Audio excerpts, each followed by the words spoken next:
listeners. Welcome to Meet TogetherWell, a series where we spotlight prominent members of our nonprofit. Today, I have the pleasure of introducing Zander Keig, an award-winning social worker, educator, and public speaker.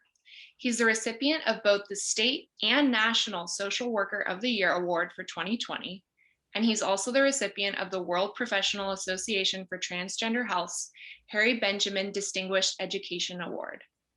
He has served in various capacities as a clinician, trainer, consultant, advisor, facilitator, and mentor. Zander, could you share your personal pronouns and a bit more about yourself? Sure. Hi, Sarah. I use he, him, his pronouns.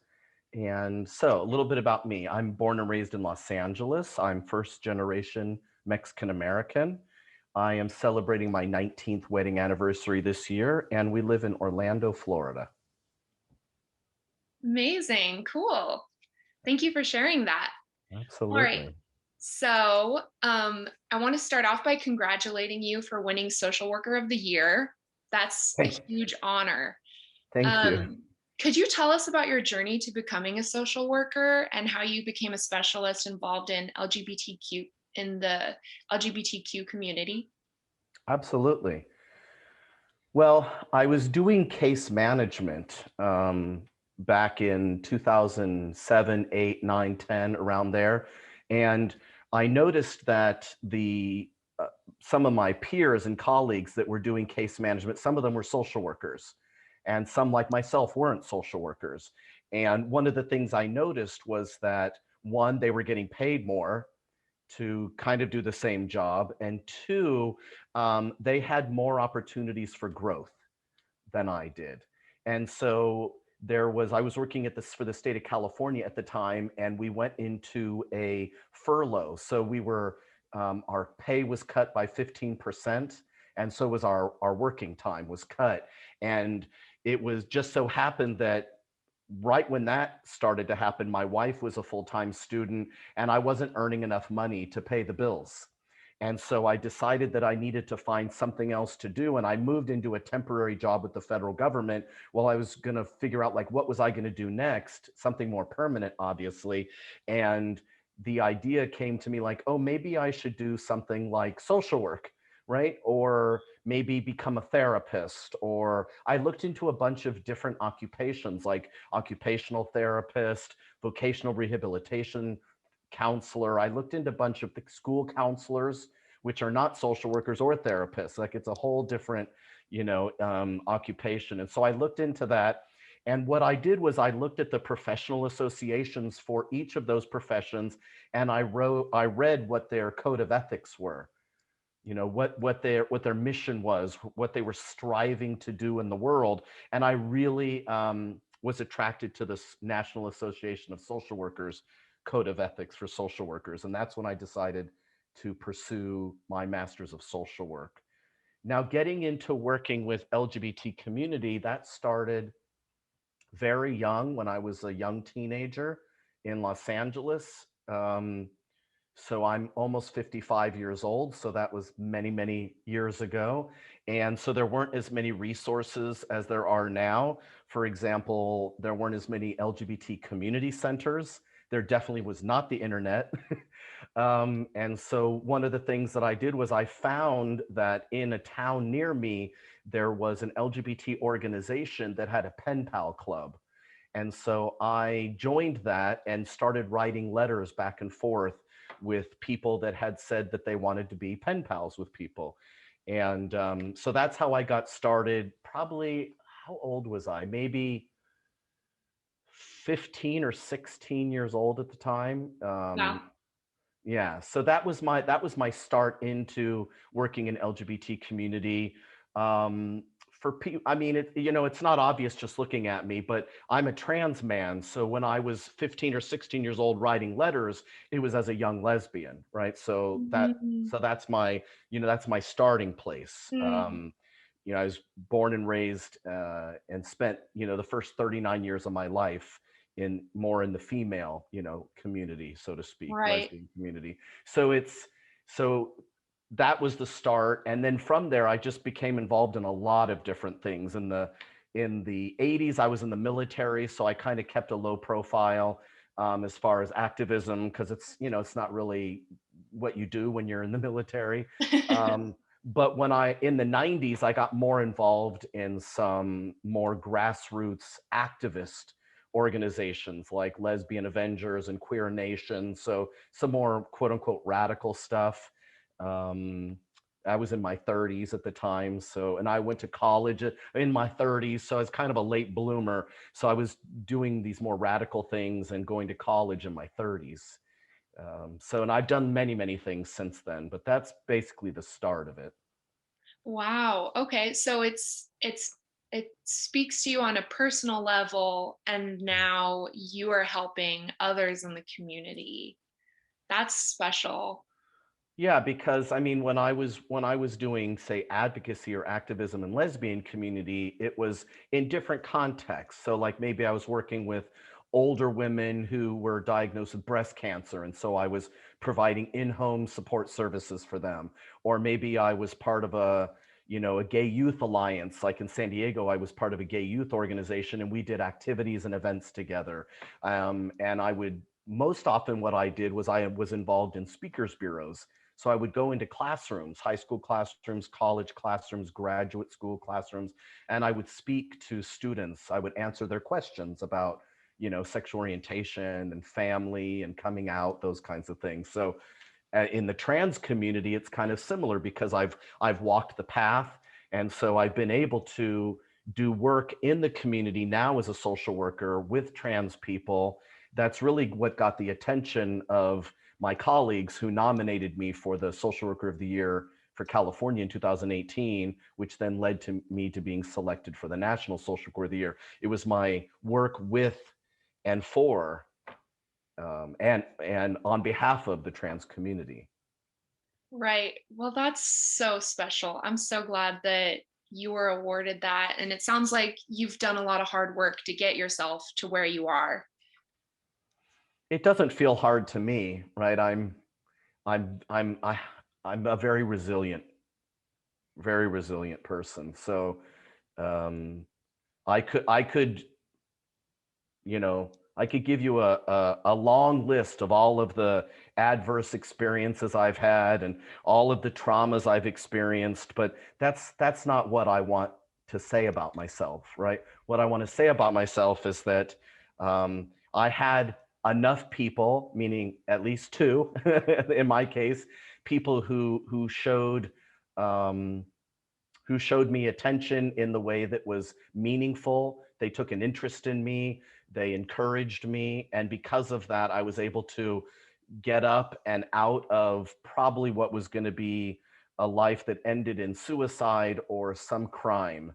I was not on the right path when I was younger. And so that's more, it's like I want to take those lessons from what I've learned and bring that forward for the people for the people and with the people that I work with now. It's like terrible things happen to people all the time, but what can we do in our own lives to to continue to strive and to succeed?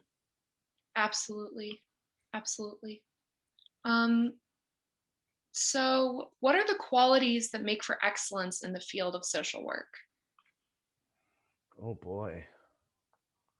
Qualities for excellence in the field of social work.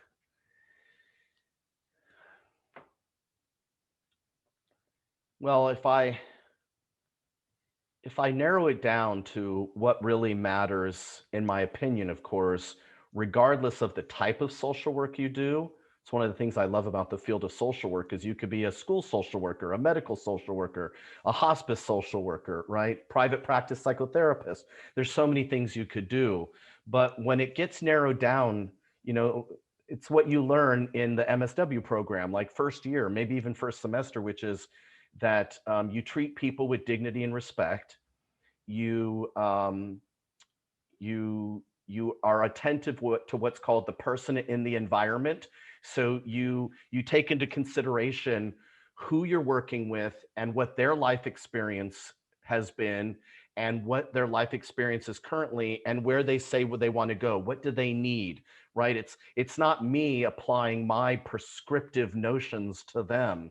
It's eliciting from them, who are you? Where have you come from? Where are you now? And where do you want to go, right? And so whether that's, managing their pain or addiction, or, just getting through high school, or their end days, right? It just depends on your setting, but, treating people with respect and dignity, person in the environment, attentiveness, of course, to attachment, I think is really important within social work, and also attentiveness to adverse childhood experiences, knowing that the more adverse childhood experiences a client or patient has had in their life, how that impacts their outcomes, their health outcomes, physiologically, emotionally, their occupational, all these things are impacted by those adverse childhood experiences.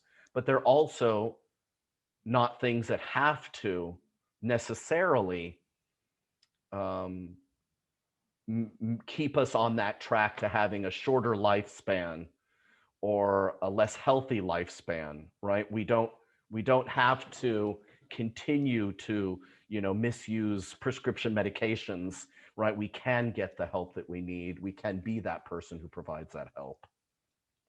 Yeah, and then do you have any secrets to your success? Secrets to my success.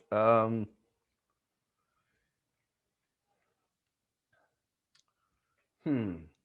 Nobody's ever asked me that before. Secrets to my success. Maybe, let's see. What I'll say is that I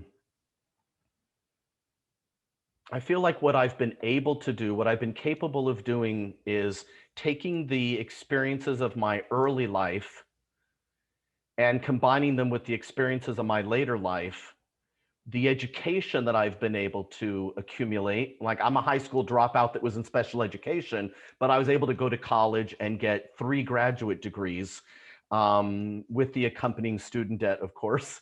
Right. So I've been able to combine those different education trainings that I got: speech in college, conflict management in grad school, world religions in my seminary, and clinical social work in my MSW program, to be able to now, I find like I can go into almost any situation.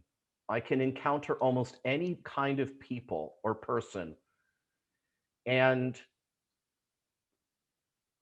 just go in with as much of an open mind as possible, right? We have preconceived notions, all of us, but try and put as many aside as I can, and just walk into a situation, into a setting, into a person's home, whatever it is, and just be present with them without coming to some conclusion about, oh, this is what you need, or making up my mind about them because of what religion they practice, or what socioeconomic class they're in.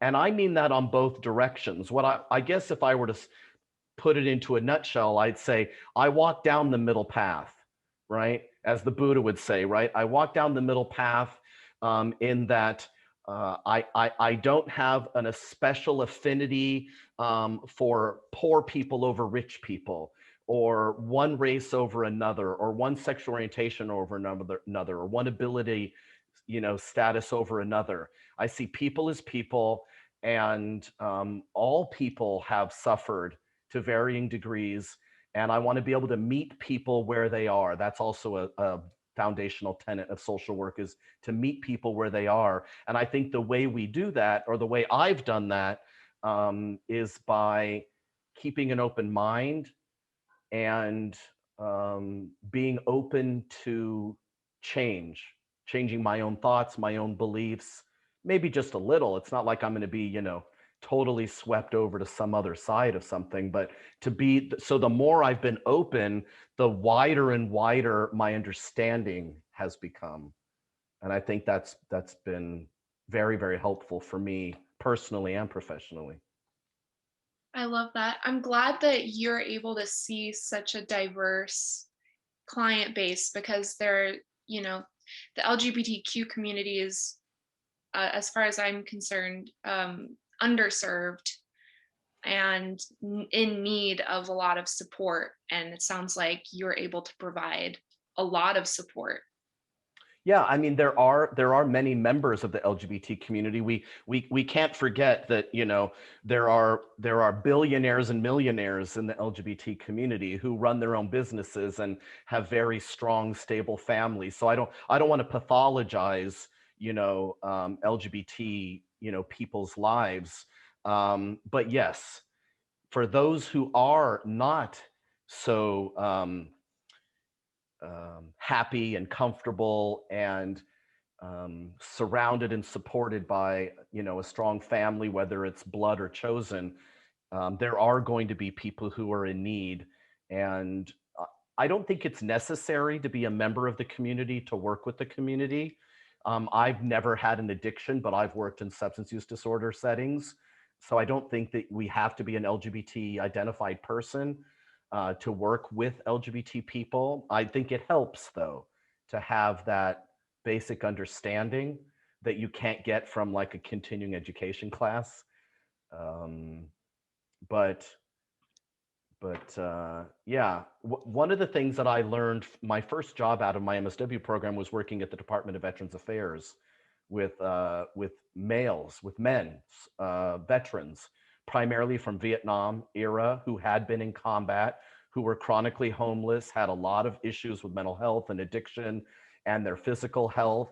And that was a interesting first job to have out of a social work program, because it was through that experience that I learned that there were fewer services available for men who were suffering from mental illness, who were suffering from childhood sexual trauma, who were suffering from interpersonal violence in their marriages with their wives or husbands or girlfriends or boyfriends. That they're, you know, I had no understanding of how men's lives were impacted because, well, one, I had spent most of my adult life in the lesbian community, and two, there's not a lot of talk about that in social work training programs.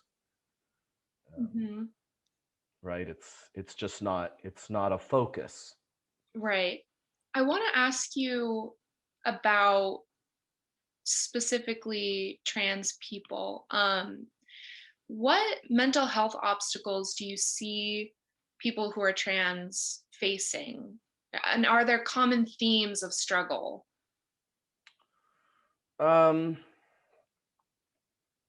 Again, I don't want to pathologize transgender, you know, like being transgender doesn't mean that people have mental health issues. Right. But if they do, so if we're talking about trans people who do have mental health issues, then I would say that a lot of it stems from um, adverse childhood experiences that are focused on that are based on the rejection of their maybe gender nonconformity or their their gender expression that is considered somehow misaligned with what is expected of them, right? So, you know, the quote unquote sissy boy and the tomboy girl, right? It's like when there are certain families where that's going to be perfectly fine. Like my family, I was okay. Nobody in my family really had a problem except, you know, my one maternal paternal grandmother had a problem. But otherwise, it's like I was running around in shorts and t-shirts and my Vans tennis shoes, riding my Schwinn beach cruiser and skateboarding and climbing trees, right? I was allowed to do that without any interference. Not all young girls get that, right? Um, so for some people, the more of that there is, the more debilitating it's going to be as we get older. There's also going to be a difference between those of us who internalize and externalize, right? So I'm an externalizer. So most of the negativity I got as a young person, I've been able to just sort of slough off. But there are people who really take it in and feel a lot of shame and guilt. It's not something I've dealt with. So there's all these different variables that make it more likely that one will have more mental health issues to overcome. They might not have they might not meet criteria for an actual diagnosis, you know, but they're going to have maybe more traits that are associated with, with depression or anxiety or personality disorder or something, because of those early adverse childhood experiences that were largely related to their gender identity, gender expression, sexual orientation, right? Right. I like how you put that. You put it so well. I also do not want to pathologize in any way. So if you catch me, please call me out on it. No, no, definitely not. Like, but I think it's more just for the people listening, right? That I think there's the assumption, that all trans people are suffering, right? And it's like what we're all encountering, what a lot of us encounter, I should say, that's pretty universal, even internationally, is it's not that easy to find culturally and linguistically competent medical providers, right? But one of the ways that that's being overcome now is with the expansion of harm reduction and informed consent gender clinics at major hospitals around the country, at Planned Parenthoods around the country, at community-based clinics, at city government-sponsored public health clinics, and even some startups, telemedicine startups that are they're app-based. You can see your doctor and get your labs ordered and your prescription ordered right through a phone app now. For example, Plume is one of those. Plume. It's like getplume.co. Like, people can go on there and have a visit with a doctor and get their labs ordered and their prescriptions filled right through an app. And they're very, it's like, was founded by a trans woman who's a physician, right? So there are all these alternatives now that didn't exist. But so if you're living in a rural area and you don't have access to one of these big clinics or Planned Parenthoods or community-based clinics, well, then you can go online and get your medical care that way. I mean, you don't go there obviously if you break an arm, right? But it's like, for the gender affirming hormone therapy, there's all these resources now. So healthcare, competent healthcare, and competent psychotherapy therapy is a Yeah. big one. People will say, "Oh yeah, they'll check the box LGBT," but they really don't know the first thing about working with trans people. Yeah. And I think you see that a lot, is just a lack of awareness, a lack of knowledge.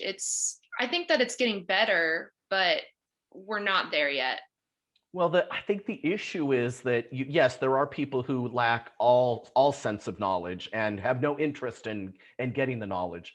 But I think what's even more common is that the trans community is a very dynamic, very fluid community. And because of that, identity labels are ever expanding.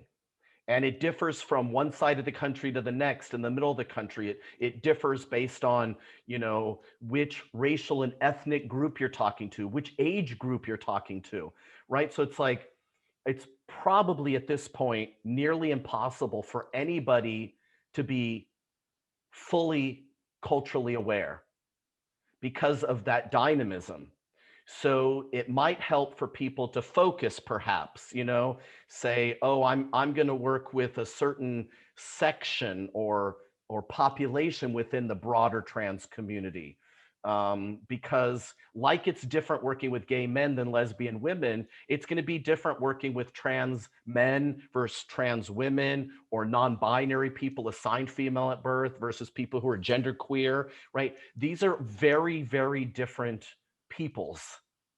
And so even as a trans person myself, working as a gender therapist, which I don't do as much anymore. But when I was doing that, I was really very narrow on which part of the community I worked with, because I don't have competency in every element of the trans community as a trans person. So how can a non-trans person do it? I wouldn't believe them. Yeah, I think that it's probably better for people who are trans to have someone who's trans giving them counsel, giving them therapy. I would imagine. I don't know about you.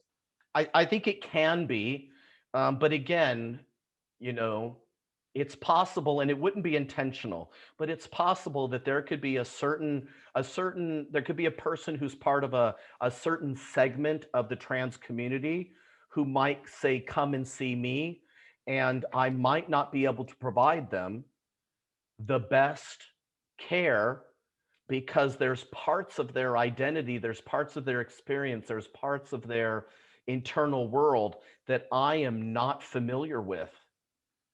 And I need to be able to recognize that and figure out, like, okay, are there trainings I can take? Is there consultation I can seek with somebody who does have that knowledge? Should I be more clear in my web page of who I do work with, so that I'm avoiding that? Like, I think we can do a better job of not marketing ourselves to like this huge community, because the trans community is a microcosm of the larger society, and I don't know any therapist who can work with everyone. Right. Absolutely. Yeah. Um, what do you feel is the most critical issue the LGBTQ community faces when it comes to mental health? So most critical issue specific to mental health, but more broadly LGBTQ community. Um, well, I was part of a research team. It's been probably over 5 years now, but this is what we found, and I don't think that there's any major change yet to this, which is the gap. The gap between um, the number of people who need competent counselors and the availability of competent counselors.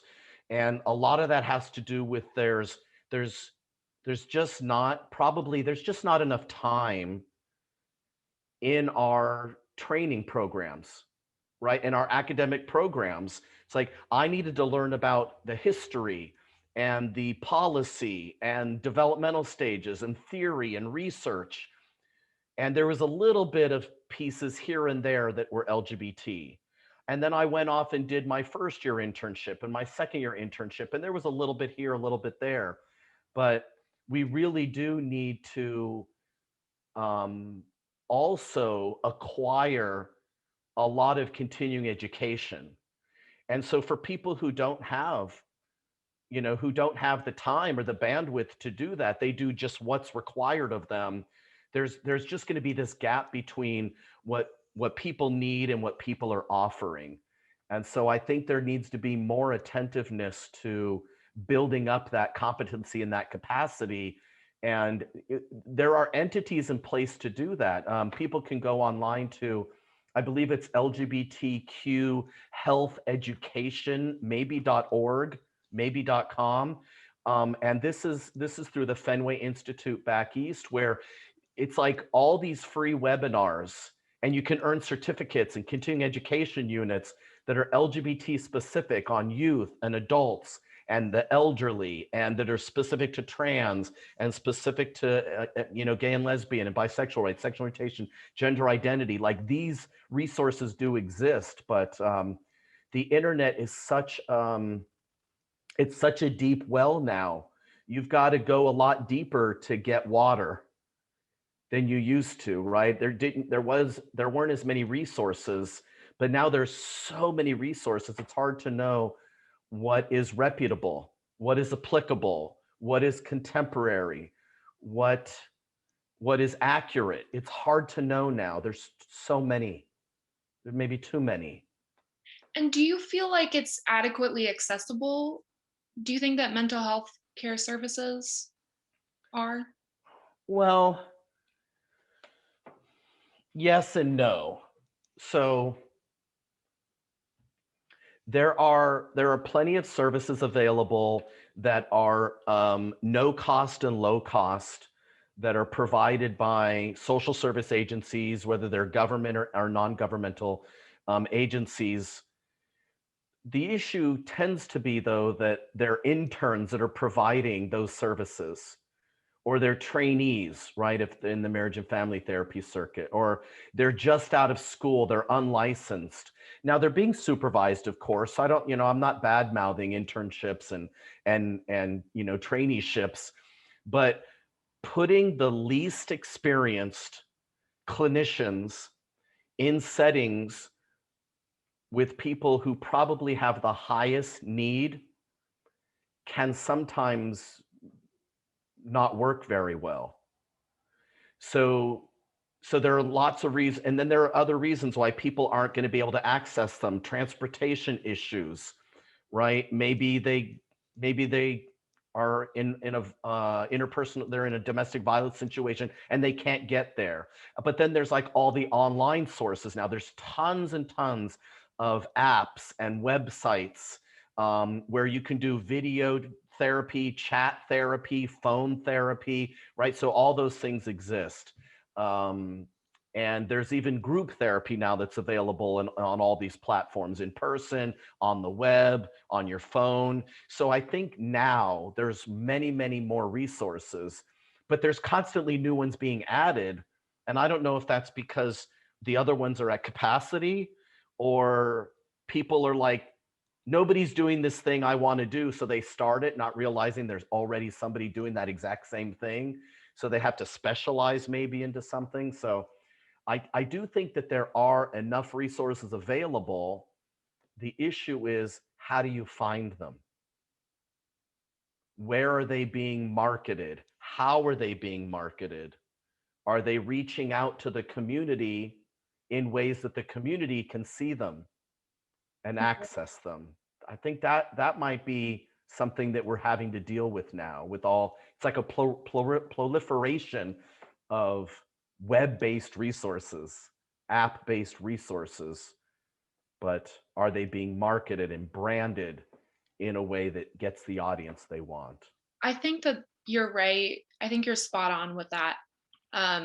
There are a lot of resources, but people don't know where to find them. And that is a huge problem. Well, it's Um, like you could just do a simple internet search and be like, video therapy. Do you know how many results you get? a lot.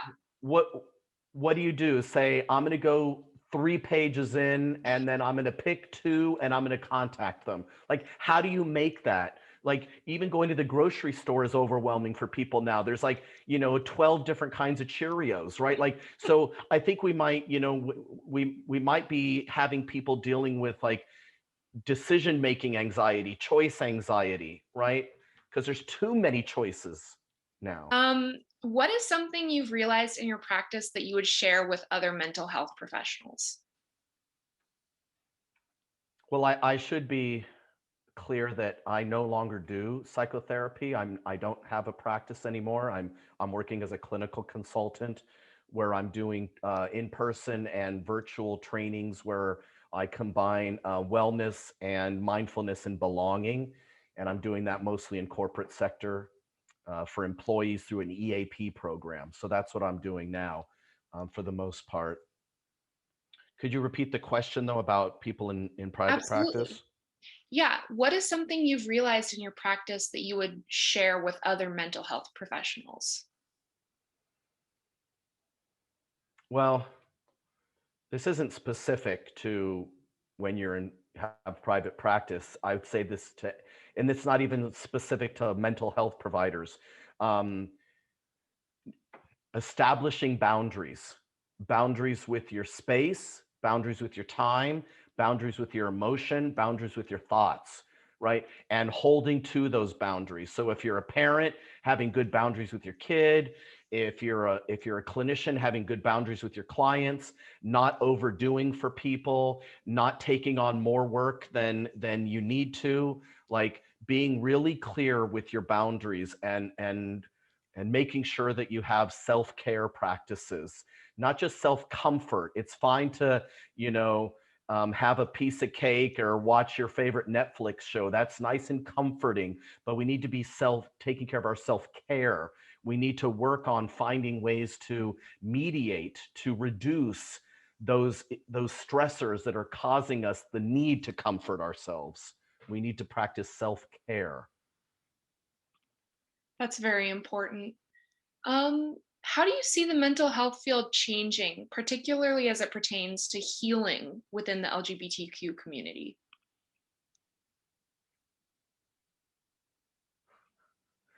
That's a very difficult question for me to answer.